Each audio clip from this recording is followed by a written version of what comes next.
Bonjour à tous, donc cette vidéo est une introduction aux bases de l'intelligence artificielle et du machine learning. Donc pour présenter brièvement le sujet de cette vidéo, nous aborderons tout d'abord l'historique de l'IA et les cas d'usage qui en découlent, puis nous parlerons des différentes familles d'algorithmes et des différents types de données qui peuvent être exploités avec de l'intelligence artificielle, pour finir par détailler le déroulement, la roadmap d'un projet d'intelligence artificielle. Pour nous présenter brièvement qui nous sommes, donc nous sommes Data Genius, nous sommes une entreprise de conseil en IA et en Data Science basée à Lyon, et nous sommes intervenus sur des projets très nombreux et très variés, sur des données structurées, des données d'image, de texte ou encore audio, et dans des domaines très variés tels que le domaine médical, le domaine de l'assurance, des banques, le domaine public.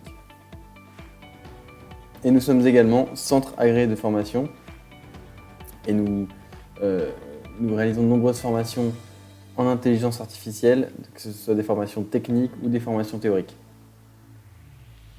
Donc on va débuter avec un petit historique de l'intelligence artificielle. Donc il faut savoir que l'IA est apparue vers le milieu des années 1900, avec notamment les tests de Turing et les systèmes experts, qui sont donc des systèmes basés sur des règles écrites manuellement par l'homme. Et après, il y a eu ce qu'on appelle des hivers de l'IA, qui ont été des périodes où il y a eu très peu d'évolution due à des manques de financement.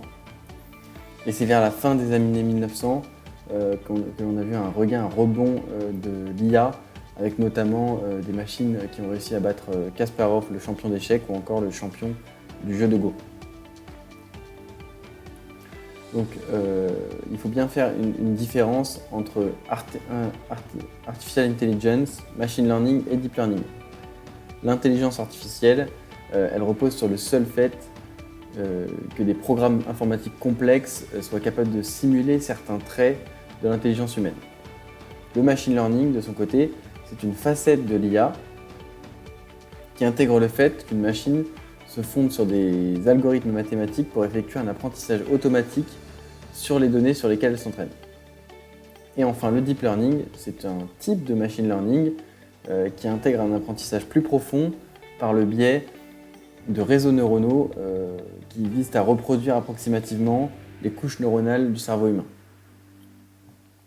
Donc l'IA, ça a été très popularisé par des usages spectaculaires, notamment on en a parlé, donc les performances de machines contre des joueurs de jeux de stratégie, tels que le Go ou encore les échecs.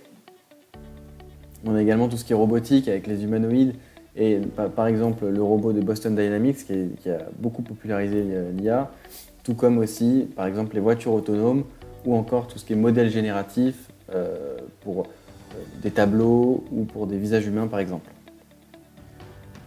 Mais il faut savoir que l'IA n'a pas que des usages spectaculaires, et la plupart des usages de l'IA ce sont pour des tâches moins spectaculaires mais très impactantes pour l'économie des entreprises.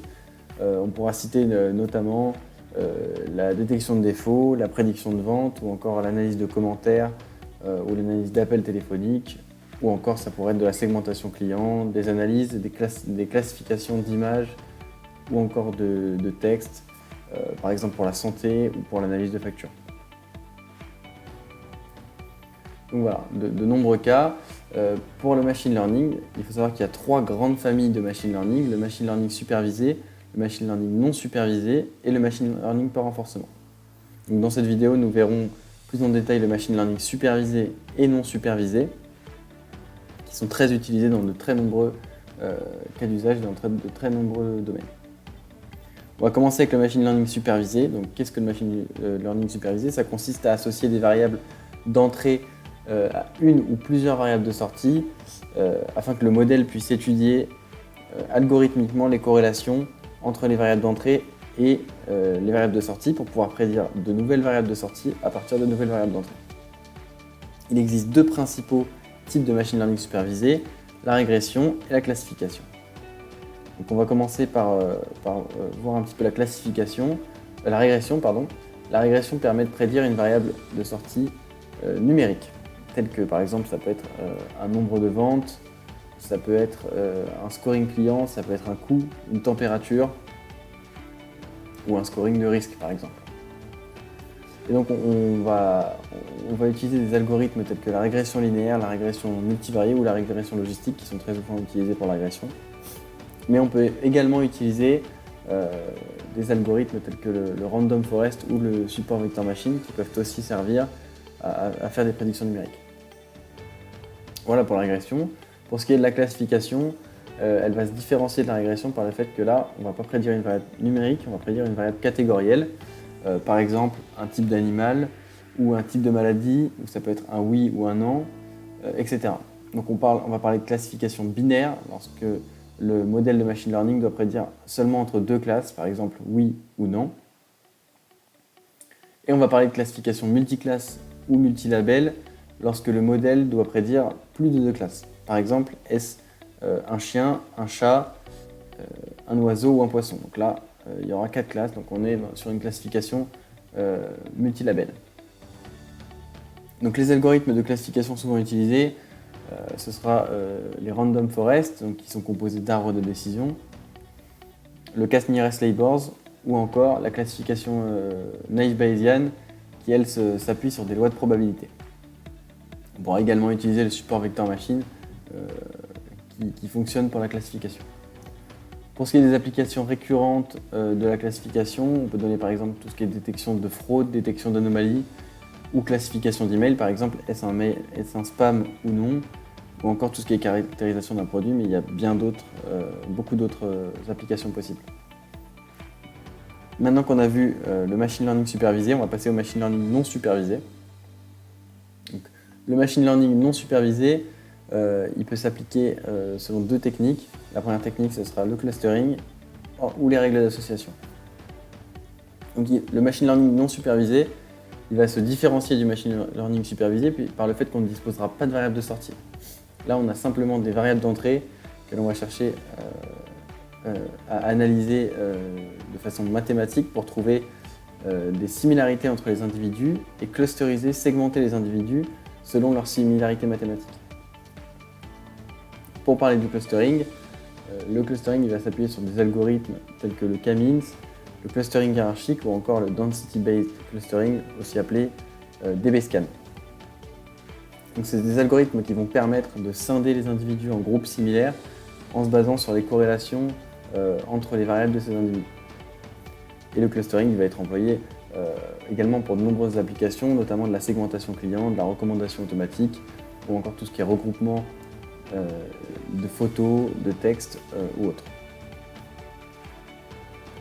Donc maintenant qu'on a vu les différentes familles de machine learning, on va passer donc au déroulement d'un projet de machine learning.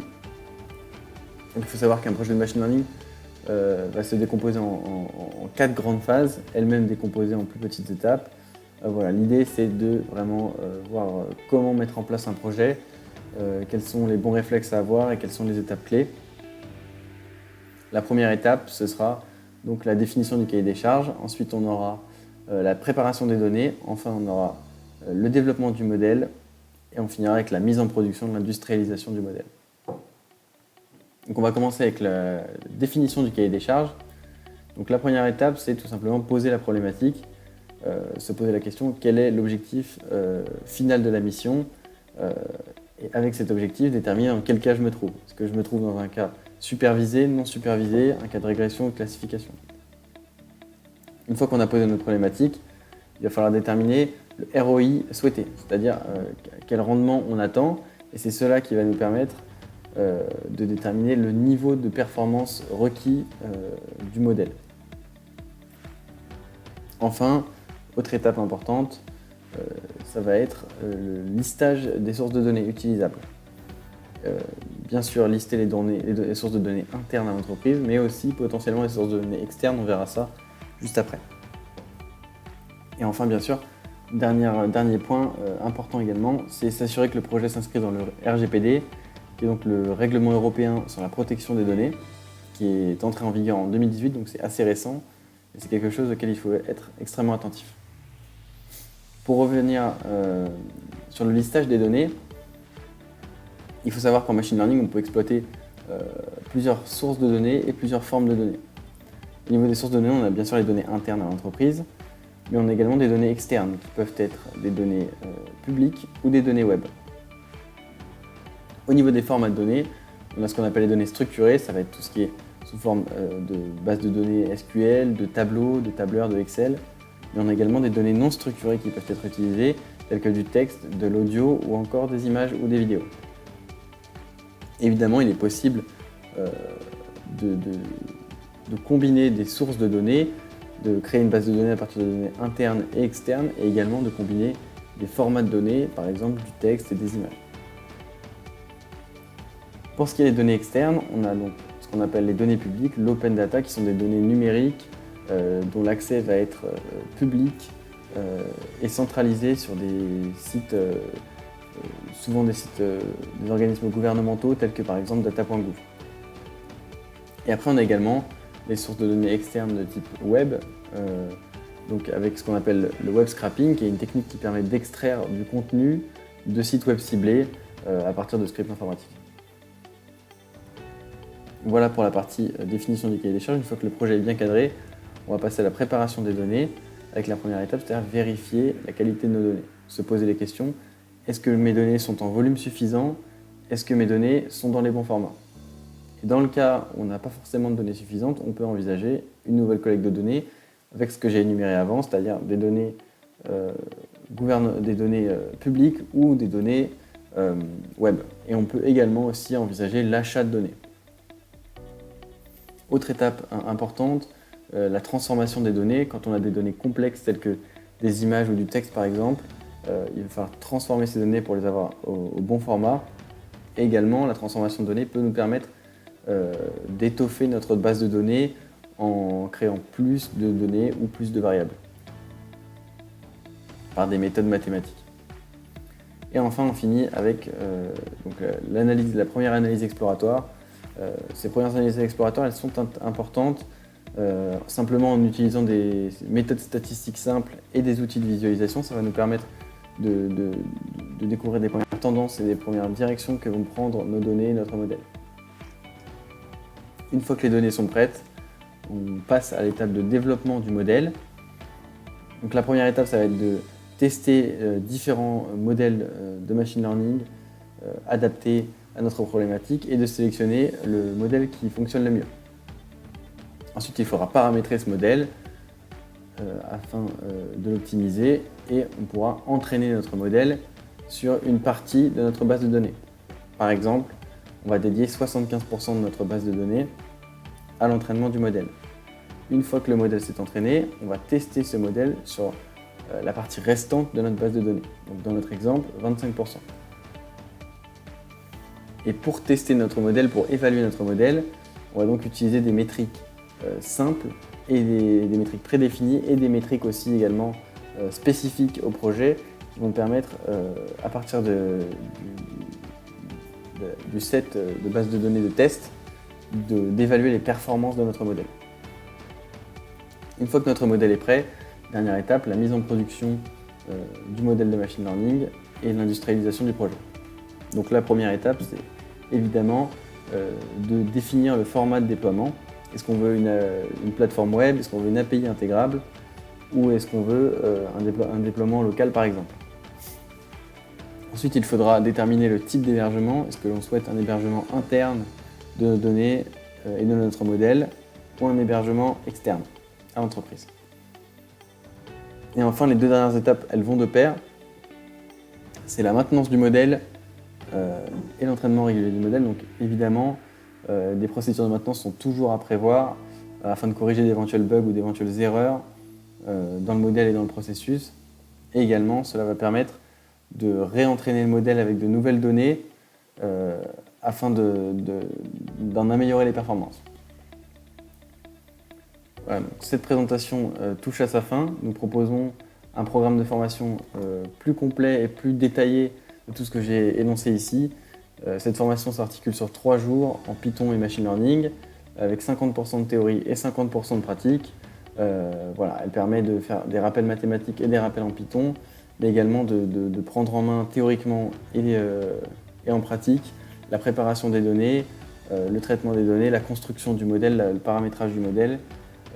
Et ça permet également de voir d'apprendre plus en détail tous les algorithmes de machine learning supervisé et non supervisé et les techniques d'évaluation du modèle. Et également une initiation au deep learning est prévue dans cette formation. Voilà, donc si vous êtes intéressé, n'hésitez pas à nous contacter à l'adresse renseignée ici. Et n'hésitez pas non plus à visiter notre site internet datagenius.fr pour retrouver plus d'informations.